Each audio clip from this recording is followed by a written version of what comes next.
Здравейте, приятели! Ще направим с моят Бобка. Здравей, Бобчо!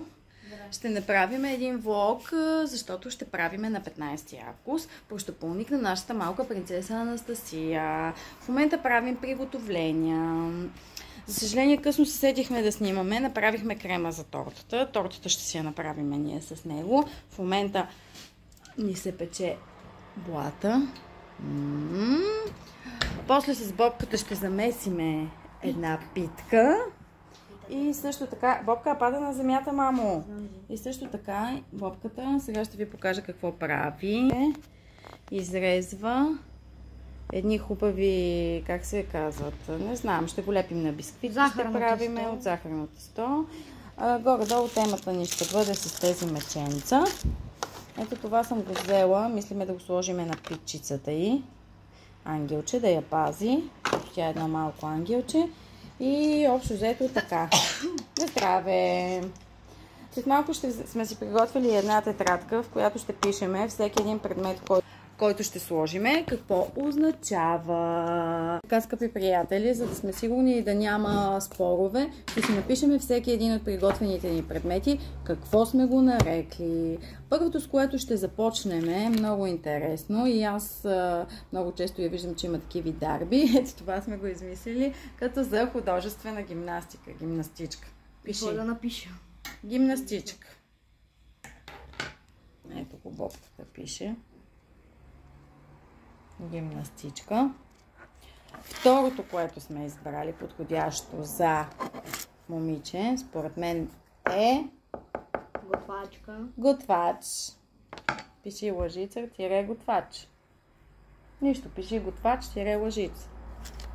Така, следващото, което сме избрали с Бобката е... Чакайте, че той пише.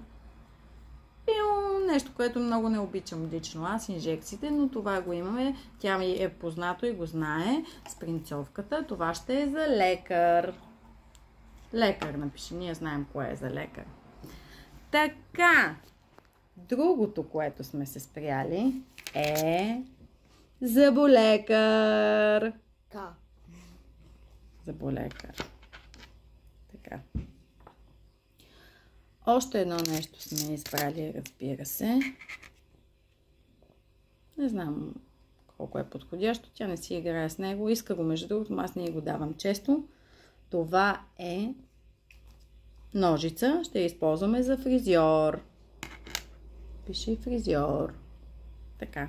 И разбира се, няма как като на момиче да не сложиме и професията гримьор. Козметик, гримьор или там каквото е. В тази разкрасяваща сфера. Пиши гримьор, мамо.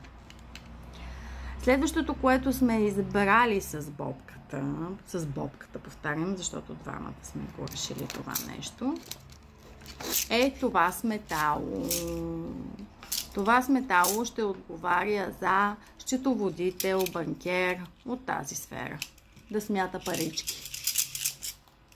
Написали? С метало, така. Другото, което Боби е решил лично, че иска да е, защото той много обича да рисува, художник. Ще изложим тези хубави моливчета за художник. И последното, но не на последно място, не, то не е последно, има още, е тази книжка. Книжката ще я оприличим за учител. Учителка. Също така не сме го сложили в момента, но ще добавиме и един микрофон. Микрофона ще бъде за водеща, певица или в тази сфера, каквато е. И така, трябва да има нещо и от мама. Така че ще сложим и микрофон. По принцип, като ходиме на участия, тя много обича да ми взима микрофона, но какво ли ще хване този път? Честно да ви кажа, объркана съм, защото с всичките неща си играе, всичко иска и нямам идея. До утре може да ни хрумне нещо и да добавим още някой предмет, но на място ще видите, когато дойде време за нашият прощопълник. Нали, Бобка? Да. Сметаната за тортата също ми е готова. Лилява. Ето. Упа! Няма падане! Тази хубавица Анастасия, късметлийката на мама. Бобката не я е видяла още украсена. Ела, Бобка, искам да я видиш и да изкажеш мнението си. Това не е купена, така ли? Не е купена, нали? Аз я правих. Как ще я оцениш? Моля. Виж, имам още сметана. Как ще я оцениш? 11. 11. И в средата е с крем нутела. Господи, виж ми зъбите, те са лилави. От сметаната. А вие ще видите тортата на самия пръщапълник, ако оцелее. Ето, дойде време и на нашата питка. Хайде, Бобка, наричай я, мамо. Как да си жива и здрава, смела, стъпвай смело. Бъди жива и здрава, стъпвай смело. Бъди смела, стъпвай смело. Бъди успешна. Каквото хванеш, всичко да се превръща в злато, нищо да не ти препречва пътя. Златното ни момиче Анастасия. Добро утро от нас. Ето, че дойде и деня, в който ще й направим на принцеза Анастасия пръщапълника. Добро утро, мами! Добро утро, кажи на хората. Кажи здравейте, хора! Здравейте, скръче! Кажи здравейте, хора! И така, до след малко. Ау, не ме би! Здравейте, приятели! Отиваме към мястото. Ето го и Боби, ето я и Анастасия. И след малко ще видим какво ще хване. Здравейте, аз съм майката и мисля, че тя ще хване микрофона и ще бъде като мама водеща. Здравей, аз съм Баското и според мен ще хванем оливите и ще стане художник. Здравейте, аз съм бащата. Мисля, че ще хване черпака и ще стане готвачка. Анастасия, мамо, според теб какво ще хванеш? Ани, какво ще хванеш, мамо?